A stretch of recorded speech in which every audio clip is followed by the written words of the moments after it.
are mango, banana, tomato, grapes. സ്കൂളിൽ എന്താ ശരിക്കും പരിപാടി? Tomato is a vegetable. 500 times പറഞ്ഞത് കേട്ടില്ലേ? അച്ഛനെ മുത്തച്ഛൻ അടിക്കുമായിരുന്നു. കിച്ചുവിന് അച്ഛനെ അങ്ങനെയൊന്നും ചെയ്യാറില്ല. പക്ഷേ മിസ്സിന്റെ മുമ്പിലിരുന്നപ്പോ അച്ഛൻ എന്താ തോന്നിയെന്നറിയോ? അച്ഛൻ ഭൂമി വിടുന്ന താഴോട്ട് പോയിക്കോട്ടെ.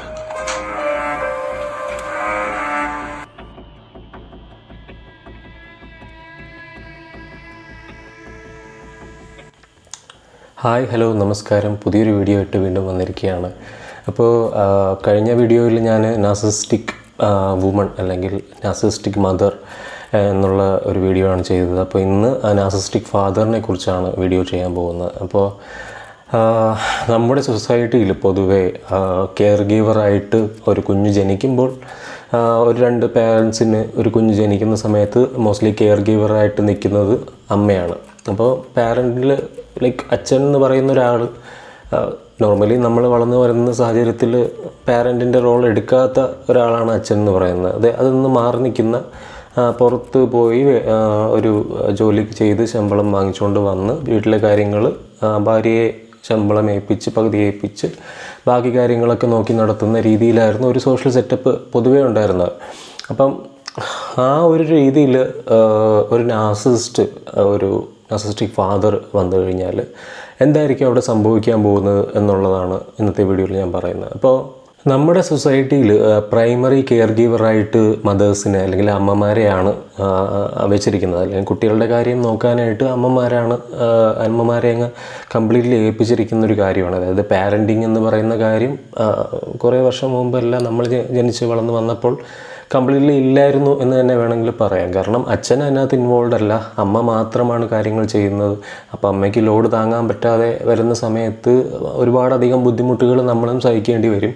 അപ്പോൾ അങ്ങനെ ഒരു സാഹചര്യത്തിൽ ഇരിക്കുമ്പോൾ ഒരു അച്ഛൻ എന്ന് പറയുന്ന ഒരാൾ ഒരു പാരൻറ്റിങ്ങിലോ വളരെ ഇമ്പോർട്ടൻ്റ് ആയിട്ടുള്ളൊരു റോള് വഹിക്കേണ്ട ഒരാളാണ്.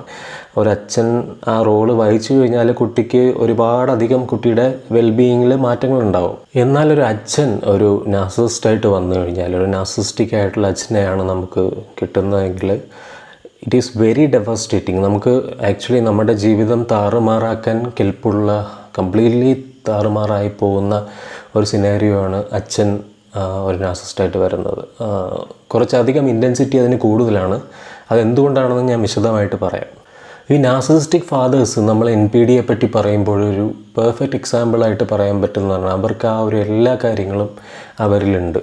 ഞാനെന്തോ വലിയ സംഭവമാണെന്ന് നടിച്ചുകൊണ്ട് എല്ലാ റോളുകളും അങ്ങോട്ട് ഏറ്റെടുത്ത് എല്ലാത്തിലും ഫൈനൽ അഭിപ്രായം ഞാനാണ് പറയേണ്ടത് എന്നുള്ള രീതിയിൽ ഈ വീടിൻ്റെ ഗൃഹനാഥൻ ഞാനാണെന്ന് പറഞ്ഞുകൊണ്ട്, ഈ വീടിൻ്റെ കാരണവർ ഞാനാണെന്ന് പറഞ്ഞുകൊണ്ട് എല്ലാ രീതിയിലും ക്രെഡിറ്റ് സ്വന്തമായിട്ട് എടുത്ത് ഭയങ്കരമായിട്ട് അഡ്മിറേഷൻ ആഗ്രഹിച്ച് ഞാനെന്തോ വലിയ സംഭവമാണെന്ന് പറഞ്ഞ് നടക്കുന്നവരാണ് NPD ഉള്ള ഫാദേഴ്സ് അല്ലെങ്കിൽ നാർസിസിസ്റ്റിക് ആയിട്ടുള്ള ഫാദേഴ്സ്. ഒരു എക്സസീവ് ആയിട്ടുള്ള സെൽഫ് ഇമ്പോർട്ടൻസ് ആയിരിക്കും നാർസിസിസ്റ്റിക് ഫാദേഴ്സ് കാണിക്കുന്നത്. അവർ ഭയങ്കരമായിട്ട് നിങ്ങളിൽ നിന്ന് ആ ഒരു അഡ്മിറേഷൻ ഡിമാൻഡ് ചെയ്യും. അയാൾ പ്രൊഫഷണൽ ലൈഫിൽ, അയാളുടെ ജോലിയിൽ, സൊസൈറ്റിയിൽ, അല്ലെങ്കിൽ വീട്ടിനകത്ത് തന്നെ ഞാനൊരു വലിയ പങ്ക് വഹിക്കുന്നുണ്ട് നിങ്ങളുടെയൊക്കെ ലൈഫിൽ എന്ന് സ്വയം വരുത്തി തീർത്ത് ഒരു തരത്തിൽ വളരെ ബ്രില്യൻ്റായിട്ട് മാനിപ്പുലേറ്റ് ചെയ്ത് അവരാണ് എല്ലാത്തിലും മുന്നിൽ നിൽക്കുന്നത്. അല്ലെങ്കിൽ ആ ഒരു അച്ഛൻ എന്ന് പറഞ്ഞ സിംഹാസനത്തിൽ ഇരുന്നു കൊണ്ട് വളരെയധികം ആ ഒരു പ്രിവിലേജ് എൻജോയ് ചെയ്യുന്ന ആളാണ് ഒരു നാർസിസിസ്റ്റിക് ഫാദർ. ഇപ്പോൾ ആ ഒരു അഡ്മിറേഷൻ സീക്ക് ചെയ്യുന്നതിനും ഈ ഒരു പൊങ്ങച്ചം അടിക്കുന്നതിനും ഈ ഒരു ഞാനെന്തോ സംഭവമാണെന്ന് കാണിക്കുന്നതിനും ഒക്കെ ഉള്ളൊരു പെർഫെക്റ്റ് എക്സാമ്പിളാണ് ഒരു നാർസിസിസ്റ്റിക് ആയിട്ടുള്ള ഫാദർ. ഒരു റിട്ടയർഡ് ഗവൺമെൻറ് എംപ്ലോയി ആണെന്ന് വെക്കുക, ഒരു റിട്ടയർഡ് സൈനികനാണ് എന്ന് വെക്കുക. അപ്പോൾ അങ്ങനെയാണെങ്കിൽ അയാൾ വീട്ടിൽ വന്നിട്ട് ഞാൻ നിങ്ങൾക്ക് വേണ്ടി എന്തോരം സാക്രിഫൈസാണ് ചെയ്തത്, ഞാൻ ഈ ജോലി തിരഞ്ഞെടുത്ത് തന്നെ നിങ്ങൾക്ക് വേണ്ടിയിട്ടാണ്, നിങ്ങളുടെ എന്താ പറയുക, വെൽബീയിങ്ങിന് വേണ്ടിയിട്ടാണ് ഞാൻ ഇത്രയും കാലം അവിടെ പോയി പണിയെടുത്തത്, ഞാനൊരു പട്ടിയെപ്പോലെ പണിയെടുത്തതൊക്കെ അതിന് വേണ്ടിയിട്ടാണെന്ന് വരുത്തി തീർത്ത് അവർക്ക് ആ അഡ്മിറേഷൻ കിട്ടാൻ വേണ്ടിയിട്ടാണ് അതിന് ഞാൻ എല്ലാം ചെയ്തതാണ്, നിങ്ങൾക്ക് വേണ്ടി എല്ലാം ചെയ്തിരിക്കുന്ന ഞാനാണ് എന്ന് പറഞ്ഞിട്ട് എന്തെങ്കിലും തരത്തിൽ ക്രിറ്റിസിസം വരുമ്പോൾ അല്ലെങ്കിൽ ഏതെങ്കിലും തരത്തിൽ ക്വസ്റ്റ്യൻ ചെയ്യാൻ പോലും പറ്റാത്ത രീതിയിൽ, ഒരു തവണ പോലും ഏതെങ്കിലും തരത്തിൽ ക്വസ്റ്റ്യൻ ചെയ്യാൻ പോലും അവരെ പറ്റാത്ത രീതിയിൽ ഇത്തരം കാര്യങ്ങൾ പറഞ്ഞ് അവരാണ് ഈ ഫാമിലിയുടെ ഷീൽഡ് എന്ന രീതിയിൽ ഇവർ വരുത്തി തീർക്കും. അപ്പം ഞാൻ ഈ സാക്രിഫൈസസ് എല്ലാം ചെയ്തത്, ഗവൺമെൻറ് ജോലിയിൽ പോയിട്ട് ഇത്രയും സാക്രിഫൈസസ് നിങ്ങൾക്ക് വേണ്ടി ചെയ്തു, അത് നിങ്ങളുടെ പഠനത്തിന് വേണ്ടിയാണ് ചെയ്തത്, ഇത്രയും കാലം നിന്നെ നോക്കിയതും നിൻ്റെ കാര്യങ്ങളെല്ലാം ചിലവാക്കിയതും നിനക്ക് തിന്നാൻ ആഹാരം തന്നത് വരെ ഞാനാണ് എന്നൊക്കെ അദ്ദേഹം പറയും, ഈ പറയുന്ന പുള്ളി പറയും. അപ്പോൾ ഈ കുട്ടി എന്താ വിചാരിക്കുക, കുട്ടി ആലോചിക്കുമ്പോൾ കുട്ടിയുടെ ചൈൽഡ്ഹുഡ് മൊത്തം ഫിനാൻഷ്യലായിട്ടുള്ള ക്രൈസിസ് ആയിരുന്നു. കയ്യിൽ പൈസ ഇല്ല, പോക്കറ്റ് മണി ഇല്ല, വീട്ടിൽ പൈസ ഇല്ല, വീട്ടിൽ അടുത്ത ദിവസം എന്താണ് കഴിക്കേണ്ടതെന്ന് ഓരോ തവണ ആലോചിക്കുകയാണ് വീട്ടിലെ ബാക്കിയുള്ളവരുടെ എന്താ പറയുന്നത് റുട്ടീൻ എന്ന് പറയുന്നത്. അടുത്ത ദിവസം എന്താ കഴിക്കാൻ പോവുക, അടുത്ത ദിവസം എന്തായിരിക്കും കഴിക്കാൻ പറ്റുക എന്നുള്ളതാണ് വീട്ടിൽ സംഭവിക്കുന്നത്. പക്ഷേ ഈ ഒരു നാർസിസ്റ്റിക് ആയിട്ടുള്ള ഫാദർ ധരിപ്പിക്കുന്നത് നിങ്ങൾ ഭയങ്കര സുഖലോലുപരായിട്ട് ജീവിക്കുന്നത് ഞാൻ കാരണമെന്നാണ്. അപ്പോൾ ഇത് വല്ലാത്തൊരു ചിന്താക്കുഴപ്പത്തിലേക്ക് കുട്ടിയെ എത്തിക്കാനായിട്ടുള്ള സാധ്യതയുണ്ട് എന്നല്ല, കുട്ടിയെ എത്തിക്കുക തന്നെ ചെയ്യുന്നത്. പിന്നെ ഒരു കാര്യമാണ് ഇവരുടെ കൺട്രോളിനും ഡോമിനൻസിനും വേണ്ടിയുള്ളൊരു നീഡ്. എല്ലാവരുടെയും മേത്തൊരു കൺട്രോൾ വേണം അവർക്ക്, എല്ലാത്തിനും മേലൊരു ഡോമിനൻ്റ് ആയിട്ടുള്ള ഫിഗറായിട്ടായിരിക്കും അവർ നിൽക്കുന്നത്. ഇപ്പം നിങ്ങളൊരു നാർസിസ്റ്റിക് ഫാദറിൻ്റെ മകനോ മകളോ ആണെങ്കിൽ നിങ്ങളുടെ ലൈഫിലെ എല്ലാ തീരുമാനങ്ങളും ഈ നാർസിസ്റ്റിക് ഫാദറായിരിക്കും എടുക്കുന്നത്.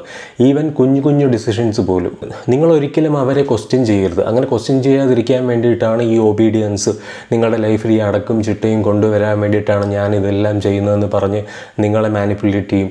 അഥവാ എന്തെങ്കിലും തരത്തിൽ നിങ്ങൾ ക്വസ്റ്റ്യൻ ചെയ്യുന്ന രീതിയിലേക്ക് വന്നു കഴിഞ്ഞാൽ ഇവർ ഗ്യാസ് ലൈറ്റ് ചെയ്തുകൊണ്ട് നിങ്ങളുടെ മേളിലുള്ള കൺട്രോൾ തിരിച്ചെടുക്കും. ഈ ഒരു നാർസിസ്റ്റിക് ഫാദറിൻ്റെ മുമ്പിൽ നിങ്ങൾ മകനായാലും മകളായാലും എപ്പോഴും ഒബീഡിയൻ്റ് ആയിട്ട് നിൽക്കാനുള്ള ഒരു ടെൻഡൻസി നിങ്ങളുടെ ഉള്ളിലുണ്ടാവും. എപ്പോഴും എന്ത് കാര്യമാണെങ്കിലും ഈ അച്ഛനോട് ചെന്ന് ബോധ്യപ്പെടുത്തേണ്ട അവസ്ഥ, എന്ത് കാര്യമാണെങ്കിലും അച്ഛൻ്റെ ഒരു എന്താ പറയുക അതിനകത്തൊരു പെർമിഷൻ അല്ലെങ്കിൽ അച്ഛൻ്റെ ഒരു അംഗീകാരം വാങ്ങിക്കാൻ വേണ്ടിയിട്ടുള്ള ഒരു അവസ്ഥ, അതൊക്കെ നിങ്ങളിൽ ക്രിയേറ്റ് ചെയ്യപ്പെടും. നിങ്ങൾ അംഗീകാരം വാങ്ങിക്കാൻ വേണ്ടി ശ്രമിച്ചുകൊണ്ടിരിക്കും, പക്ഷേ നിങ്ങൾ എന്ത് ചെയ്താലും നിങ്ങൾക്ക് അംഗീകാരം കിട്ടുകയില്ല. കാരണം പവർ പൊസിഷനിൽ എപ്പോഴും അച്ഛനാണ്. അച്ഛൻ്റെ ഒപ്പം എത്താൻ മകനെ അല്ലെങ്കിൽ മകളെ ഒരു തരത്തിലും അച്ഛൻ അനുവദിക്കില്ല ഒരു കാര്യങ്ങളിലും. ഇപ്പോൾ ഉദാഹരണത്തിന് നിങ്ങളുടെ കരിയർ പാത്ത് ചൂസ് ചെയ്യുന്നതിലായിരിക്കട്ടെ, ഒരു പെൺകുട്ടി അല്ലെങ്കിൽ ആൺകുട്ടി, നിങ്ങളുടെ ഇൻട്രസ്റ്റ് ഒരു ആർട്ടിസ്റ്റിക് ആയിട്ടുള്ള നിങ്ങളൊരു ക്രിയേറ്റീവ് ആയിട്ടുള്ള ആളാണെന്ന് വയ്ക്കുക.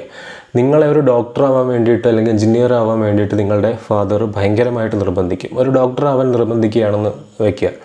അപ്പോൾ എന്തുകൊണ്ടും അച്ഛൻ ഒബീഡിയൻ്റ് ആയിരിക്കണം, ഈ വഴിക്ക് തന്നെ പോകണം, ഞാൻ ആഗ്രഹിക്കുന്ന കരിയർ തന്നെ നീ ചൂസ് ചെയ്യണം എന്നുള്ള കർക്കശമായിട്ടുള്ള മർക്കട മുഷ്ടി. അപ്പം നിങ്ങളുടെ പാഷൻ കണക്കിലാക്കാതെ നിങ്ങളെ ത്രെട്ടൺ ചെയ്തുകൊണ്ട് എന്തായാലും ഈ വഴിക്ക് നീ പോയിരിക്കണം, പോയില്ലെങ്കിൽ നിനക്ക് വിദ്യാഭ്യാസത്തിനുള്ള കാശ് ഞാൻ തരില്ല.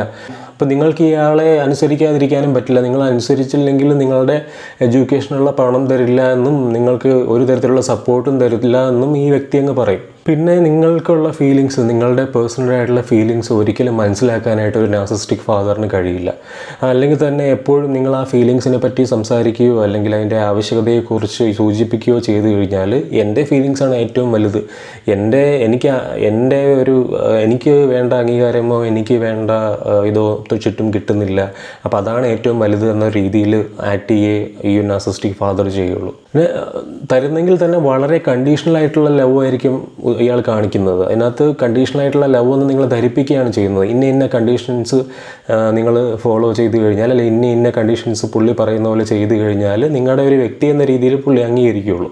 അതൊക്കെ ചെയ്താൽ മാത്രമേ നിങ്ങൾ എന്ന് പറയുന്ന വ്യക്തി എക്സിസ്റ്റ് ചെയ്യുന്നു എന്ന് പോലും പുള്ളി അംഗീകരിക്കുകയുള്ളൂ. അത്തരത്തിലുള്ള കർക്കശമായിട്ടുള്ള രീതികളാണ് ഇവർ കാണിക്കുന്നത് കുട്ടികളോട്. ഇത് നിന്നെ അനുസരണ പഠിപ്പിക്കാനും നിന്നിൽ ചിട്ട വരുത്താനും എന്നൊക്കെ പറഞ്ഞിട്ടാണ് കാണിക്കുന്നത്. നിൻ്റെ പ്രായത്തിൽ ഞാൻ അതായിരുന്നില്ലേ, നിൻ്റെ പ്രായത്തിൽ ഞാൻ എന്തെല്ലാം ചെയ്തിട്ടുണ്ടെന്നറിയാമോ, നിൻ്റെ പ്രായത്തിൽ ഞാൻ ആനയായിരുന്നു, ചേനയായിരുന്നു, മറ്റേതായിരുന്നു, പിന്നെ എൻ്റെ അച്ഛനൊക്കെ എന്നെ എന്തുമാത്രം തല്ലിയിട്ടുണ്ട്, എന്നെ വാഴയിൽ തലയിൽ കെട്ടിത്തൂക്കിയിട്ട് അടിച്ചിട്ടുണ്ട്, പക്ഷെ നിന്നെ ഞാൻ അതൊന്നും ചെയ്യുന്നില്ലല്ലോ.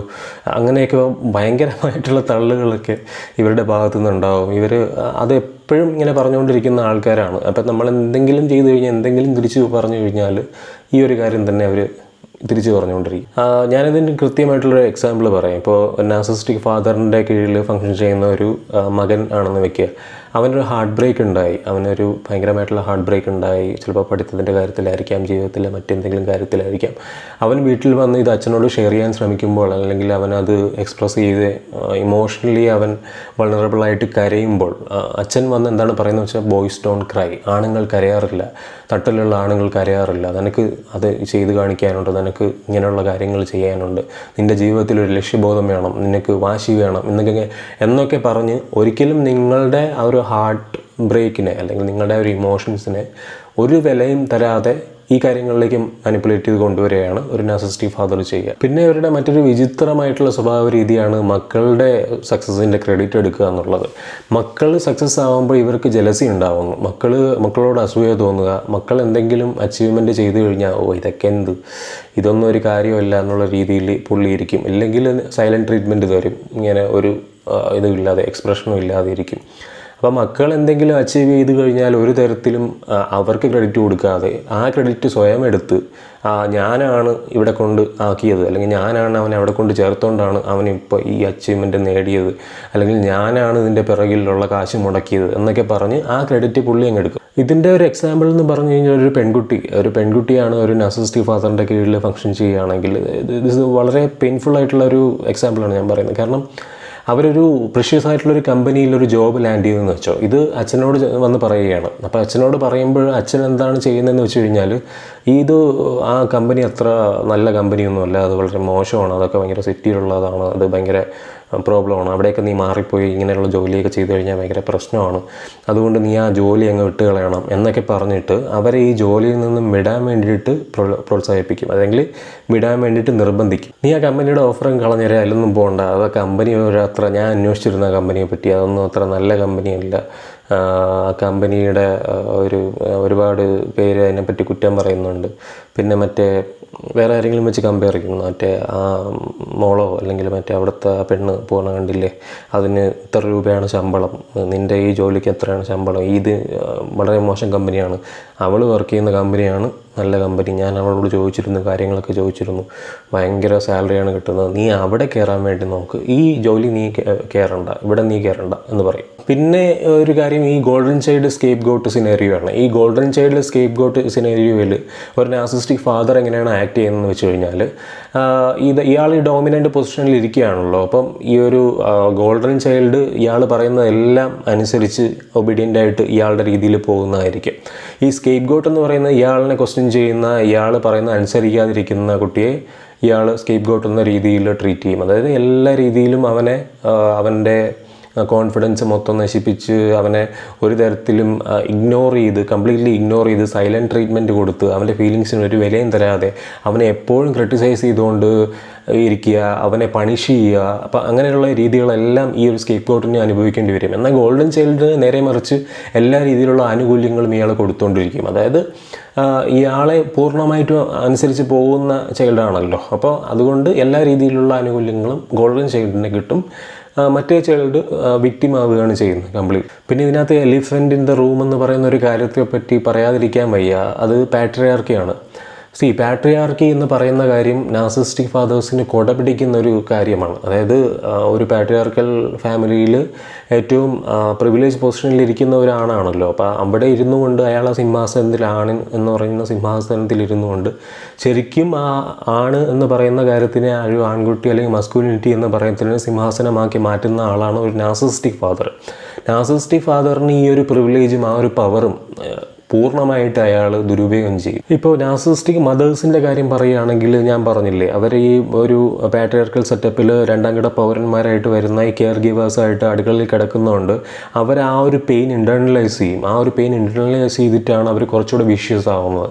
അപ്പോൾ അവരുടെ ഡോട്ടേഴ്സിനെ വീണ്ടും ഈ കണ്ടീഷൻ ചെയ്ത് അവർ ഈ പാട്രിയാർക്കിയിൽ അവരൊരു അംഗീകാരം നേടാൻ വേണ്ടിയായിരിക്കും അവർ ശ്രമിച്ചുകൊണ്ടിരിക്കുന്നത്. അപ്പോൾ അവരെ മകളെയും ആ രീതിയിൽ മാറ്റിക്കൊണ്ട് വന്ന് ആ ഒരു പാട്രിയാർക്കലായിട്ടുള്ള രീതികൾക്ക് കൊടപിടിക്കുന്ന രീതിയിൽ മറ്റൊരാളിൻ്റെ വീട്ടിൽ പോയി ഇതുപോലെ പണിയെടുത്ത് ജീവിക്കാനുള്ള രീതിയിൽ കൊണ്ടുവന്നിട്ട് ശരിക്കും ഈ പാട്രിയാർക്കലായിട്ടുള്ള സൊസൈറ്റിയുടെ, പാട്രിയാർക്കലുടെ ഫാമിലിയുടെ, ഹസ്ബൻഡിൻ്റെ അല്ലെങ്കിൽ സമൂഹത്തിൻ്റെ ഒരു അംഗീകാരത്തിന് വേണ്ടിയിട്ടാണ് ഇവർ ശ്രമിക്കുന്നത്. നേരെ മറിച്ച് ഒരു പാട്രിയാർക്കലായിട്ടുള്ള സൊസൈറ്റിയിലെ ഒരു ഫാദർ എന്ന് വയ്ക്കുക, നാർസിസിസ്റ്റിക് ആയിട്ടുള്ളൊരു ഫാദർ എന്താ ചെയ്യുന്നതെന്ന് വെച്ച് കഴിഞ്ഞാൽ ആ ഒരു പവർ ഉണ്ടല്ലോ, അതിലൂടെ ആ പ്രിവിലേജിലൂടെ കിട്ടുന്ന ആ പവർ ദുരുപയോഗം ചെയ്യുകയാണ് ചെയ്യുന്നത്. ആ പവറിൽ ഇരുന്നു കൊണ്ട് ഇയാൾ എല്ലാത്തിനെയും കൺട്രോൾ ചെയ്ത് ഒരു പെർഫെക്റ്റ് നാർസിസിസ്റ്റിക് ഫിഗറായിട്ട് മാറുകയാണ് ചെയ്യുന്നത്. ഇവരുടെ അടുത്ത് നിന്ന് ഈ കൺട്രോളിങ് ബിഹേവിയറും ഇമോഷണൽ അബ്യൂസും ഫിസിക്കൽ അബ്യൂസും ഒക്കെ നിങ്ങൾക്ക് നേരിടേണ്ടി വരും. പക്ഷേ അയാൾ അതിനെയൊക്കെ കവറപ്പ് ചെയ്യുന്നത് ഞാൻ നിങ്ങളെ പ്രൊട്ടക്റ്റ് ചെയ്യുകയാണ്, അല്ലെങ്കിൽ ഞാനൊരു ഷീൽഡായിട്ട് നിന്നുകൊണ്ട് നിങ്ങളെ ഇവിടെ ഇങ്ങനെ ഈ ഒരു സമൂഹത്തിൽ നിന്നും, ഈ ഒരു ക്രൂരമായിട്ടുള്ള സമൂഹത്തിൽ നിന്നും നിങ്ങളെയൊക്കെ ഞാൻ രക്ഷിക്കുകയാണ് എന്ന് പറഞ്ഞുകൊണ്ട് ഇയാൾ ഇതൊക്കെ മാനിപ്പുലേറ്റ് ചെയ്ത് മാറ്റും. ശരിക്കും ഒരു ഫാദർ ഫിഗർ എങ്ങനെയാണ് ഒരു എന്താ പറയുക, ഒരു പാരൻറ്റിങ്ങിൽ ആക്ട് ചെയ്യേണ്ടത് എന്ന് ശരിക്കും പറഞ്ഞാൽ ആർക്കും അറിയില്ല. ചുറ്റുമുള്ള ആരും അത് കൃത്യമായിട്ട് ചെയ്യുന്നുമില്ല. കൃത്യമായിട്ടുള്ള സപ്പോർട്ടും കൃത്യമായിട്ടുള്ള ഗൈഡൻസും തങ്ങളുടെ കുട്ടിക്ക് കൊടുത്തുകൊണ്ട് മുന്നോട്ട് വരുന്ന ഒരാളാണ് ഒരു ഹെൽത്തി പാരൻറ്റ്. അല്ലാതെ അവൻ്റെ മേലിൽ ഡോമിനേറ്റ് ചെയ്യുകയും അവനെ മാനിപ്പുലേറ്റ് ചെയ്യുകയും ചെയ്യുന്ന ഒരാൾ ഒരു ഹെൽത്തി പാരൻ്റ് അല്ല, അത് ഒരു നാർസിസിസ്റ്റിക് പാരൻ്റ്. ഇപ്പോൾ ഞാൻ പറയുന്നത് പാട്രിയാർക്കി കാരണം നാർസിസിസ്റ്റിക് ആയിട്ടുള്ള ഫാദേഴ്സ് ഉണ്ടാകുമെന്നല്ല. പാട്രിയാർക്കി കാരണം നാർസിസിസ്റ്റിക് ആയിട്ടുള്ള ഫാദേഴ്സ് അത് ഉപയോഗിച്ചുകൊണ്ട് ഈ അവരുടെ ചെന്നായ രൂപം ആരും കാണാതെ, ഈ ആട്ടിൻതോലിട്ട ചെന്നായ എന്ന് പറയില്ലേ, അതിൽ ആടിനെ മാത്രമേ നമുക്ക് കാണാൻ പറ്റൂ. ആടാണ് ഞാനെന്ന് ധരിപ്പിച്ചുകൊണ്ട് അവരുടെ റിയൽ കളേഴ്സായ, അവരുടെ ഉള്ളിലെ ആ ശരിക്കുള്ള ചെന്നായ മറച്ചു പിടിക്കുകയാണ് അവർ ചെയ്യുന്നത്. ഞാൻ പറയുന്നത് പാട്രിയാർക്കൽ സൊസൈറ്റിയിലെ എല്ലാ അച്ഛന്മാരും നാർസിസ്റ്റുകളാണെന്നല്ല, അല്ലെങ്കിൽ it doesn't mean that every father in a patriarchal society are narcissist. അങ്ങനെ ഒരു കാര്യമില്ല. അപ്പം നേരെ മറിച്ച് എന്താണ് ഞാൻ ചൂണ്ടിക്കാണിക്കാൻ ഉദ്ദേശിക്കുന്നതെന്ന് വെച്ച് കഴിഞ്ഞാൽ, നമ്മുടെ ഒരു സോഷ്യൽ സെറ്റപ്പ്, ഒരു സോഷ്യൽ സ്ട്രക്ചർ എങ്ങനെയാണ് ഈ ഒരു കാര്യത്തിൽ ഇൻ്റർസെക്റ്റ് ചെയ്യുന്നത്, ഒരു നാർസിസ്റ്റിക് പാരൻറ്റിൻ്റെ അല്ലെങ്കിൽ നാർസിസ്റ്റിക് ഫാദറിൻ്റെ കാര്യത്തിൽ ഇൻ്റർസെക്റ്റ് ചെയ്യുന്നത് എന്നുള്ളതാണ് ഞാൻ പറയാൻ ഉദ്ദേശിക്കുന്നത്. അതാണ് പറഞ്ഞത്. പിന്നെ ഇനി കുറച്ച് മിത്തുകൾ, ഈ നാർസിസ്റ്റിക് ഫാദേഴ്സിനെ ചുറ്റിപ്പറ്റി നിൽക്കുന്ന ഒരു മിത്തുകൾ ഞാൻ ഒന്ന് ഡീബങ്ക് ചെയ്യാൻ ശ്രമിക്കുകയാണ്. അതായത് ഈ ഒരു ഊഹാപോഹങ്ങളും തെറ്റിദ്ധാരണകളും അങ്ങനെയുള്ള കുറച്ച് കാര്യങ്ങൾ ഞാൻ പറയാം. എൽഡേഴ്സിനെ റെസ്പെക്റ്റ് ചെയ്യുക നമ്മുടെ നാട്ടിൽ ഒരു കോമൺ പ്രാക്ടീസ് ആണല്ലോ. അതെന്തൊക്കെ പറഞ്ഞാലും നമ്മുടെ കണ്ടീഷനിങ്ങിൽ അലിഞ്ഞു ചേർന്നൊരു കാര്യമാണ്. നമ്മുടെ കണ്ടീഷനിങ് എന്ന് പറയുന്നത് നമ്മൾ വിചാരിക്കുന്നതിനേക്കാളും മുകളിലാണ്, വിചാരിക്കുന്നതിനേക്കാളും എത്രയോ അധികം മുകളിൽ നിൽക്കുന്നൊരു സാധനമാണ്. അപ്പോൾ അതുകൊണ്ട് ഈ പറയുന്ന നമ്മൾ ഓട്ടോമാറ്റിക്കലി ആരെയും സാറെന്ന് വിളിക്കേണ്ട എന്നുണ്ടെങ്കിൽ എന്ന് വിചാരിച്ചാലും നമ്മൾ മൂത്തവരെ കാണുമ്പോൾ സാറെന്ന് വിളിക്കും, നമ്മൾ തന്നെ ഓട്ടോമാറ്റിക്കലി ബഹുമാനിക്കും. അപ്പോൾ ഇത് നമ്മുടെ സിസ്റ്റത്തിലുള്ളൊരു കാര്യമാണ്. അപ്പോൾ അതങ്ങനെ ആയതുകൊണ്ട് സ്ട്രോങ് ആയിട്ടുള്ള ഫിഗേഴ്സ് എല്ലാം, സ്ട്രോങ് ആയിട്ടുള്ള സപ്പോർട്ടീവ് ആയിട്ടുള്ള ഫാദേഴ്സ് എല്ലാം നാർസിസ്റ്റിക് ആണ് എന്ന് നമുക്ക് പറയാൻ പറ്റില്ല, അല്ലെങ്കിൽ നാർസിസ്റ്റിക് അല്ല. ഒരു സ്ട്രോങ് ആയിട്ടുള്ള സപ്പോർട്ടീവായിട്ടുള്ള ഫാദർ, അത്തരത്തിൽ നിൽക്കുന്ന ഒരു ഫാദർ ഒരിക്കലും നിങ്ങളെ ബിലിറ്റിൽ ചെയ്യുകയോ നിങ്ങളെ മേലെ ഡോമിനേറ്റ് ചെയ്യുകയോ നിങ്ങളെ ആവശ്യമില്ലാത്ത ക്രിട്ടിസൈസ് ചെയ്യുകയോ ഇമോഷണലി ഫിസിക്കലി അബ്യൂസ് ചെയ്യുകയോ ചെയ്യില്ല. പിന്നെ ഈ നാർസിസ്റ്റിക് ഫാദറിൻ്റെ കീഴിലുള്ള കുട്ടിയുടെ കാര്യം പറഞ്ഞാൽ എല്ലാവർക്കും ഉള്ളത് തെറ്റിദ്ധാരണയുള്ളതെന്ന് വെച്ച് കഴിഞ്ഞാൽ, വീക്കായിട്ടുള്ള കുട്ടിയാണ്, അല്ലെങ്കിൽ പാവപ്പെട്ടവനാണ്, അവൻ പാവമായതുകൊണ്ടാണ് അവൻ ഇത്ര അനുഭവിക്കേണ്ടി വന്നത് എന്നൊരു കാര്യമാണ്. ഈ നാർസിസ്റ്റിക് അബ്യൂസ് എല്ലാവരും ഒരുപോലെ ബാധിക്കുന്നത്. അതിനകത്ത് ജെൻഡർ വ്യത്യാസമില്ല, പേഴ്സണാലിറ്റി വ്യത്യാസമില്ല, അല്ലെങ്കിൽ പേഴ്സണാലിറ്റി ആയിട്ട് യാതൊരു ബന്ധവുമില്ല. ഈ നാർസിസ്റ്റിക് ഫാദർ ഈ ഡിസിപ്ലിനും ടഫ് ലവും ഒക്കെ ഉപയോഗിക്കുന്നത് നമ്മുടെ കൾച്ചറിൻ്റെ ഭാഗമായിട്ടുള്ള കാര്യങ്ങളാണല്ലോ. ഇത് നമ്മളെ കൾച്ചറിൻ്റെ ഭാഗമായിട്ടുള്ള ഈ പാട്രിയാർക്കൽ സെറ്റപ്പിൽ പുരുഷന്മാരാൽ നിർമ്മിക്കപ്പെട്ട് നിയന്ത്രിക്കപ്പെട്ട് നയിക്കപ്പെടുന്ന ഒരു സൊസൈറ്റിയിൽ ഈ ഉണ്ടായി വരുന്ന കാര്യങ്ങളാണ് ഡിസിപ്ലിൻ ശീലിപ്പിക്കുന്നതും ബഹുമാനം പഠിപ്പിക്കുന്നതും ഈ ടഫ് ലവ് കാണിക്കുന്നതും ഒക്കെ. അപ്പോൾ അത് ഈ നാർസിസ്റ്റിക്കുള്ള ഫാദർ നന്നായിട്ട് ദുരുപയോഗം ചെയ്യും. അപ്പോൾ ഇതിൽ നിന്ന് എങ്ങനെ പുറത്ത് വരണം, ഇതിൻ്റെ സൊല്യൂഷൻ എന്താണ് എന്ന് ചോദിച്ചു കഴിഞ്ഞാൽ, ഇതിന് ഞാൻ തൊട്ട് മുമ്പ് ചെയ്ത വീഡിയോയിൽ പറഞ്ഞ എല്ലാ കാര്യങ്ങളും ചെയ്യുക എന്നുള്ളതാണ് സൊല്യൂഷൻ. അതിനപ്പുറം എനിക്കൊരു കാര്യം പറയാനുള്ളത്, നിങ്ങൾ സപ്പോർട്ട് ഗ്രൂപ്പുകളിൽ ജോയിൻ ചെയ്യുമ്പോൾ, നിങ്ങൾ തെറാപ്പി എടുക്കുന്നതിന് മുമ്പ് സപ്പോർട്ട് ഗ്രൂപ്പുകളിൽ ജോയിൻ ചെയ്യാതിരിക്കുക കഴിവതും. കാരണം എന്താണെന്ന് വെച്ച് കഴിഞ്ഞാൽ, സപ്പോർട്ട് ഗ്രൂപ്പുകളിൽ നമ്മൾ ജോയിൻ ചെയ്യുമ്പോൾ ആ ഗ്രൂപ്പുകളിലുള്ള മെമ്പേഴ്സിൽ പലരും ഒരുപാട് കാലം നാർസിസിസ്റ്റിക് അബ്യൂസ് അനുഭവിച്ചിട്ടുള്ളവരായിരിക്കും. ആൺകുട്ടിയാണെങ്കിലും പെൺകുട്ടിയാണെങ്കിലും ഏത് ജെൻഡറിലുള്ളവരാണെങ്കിലും.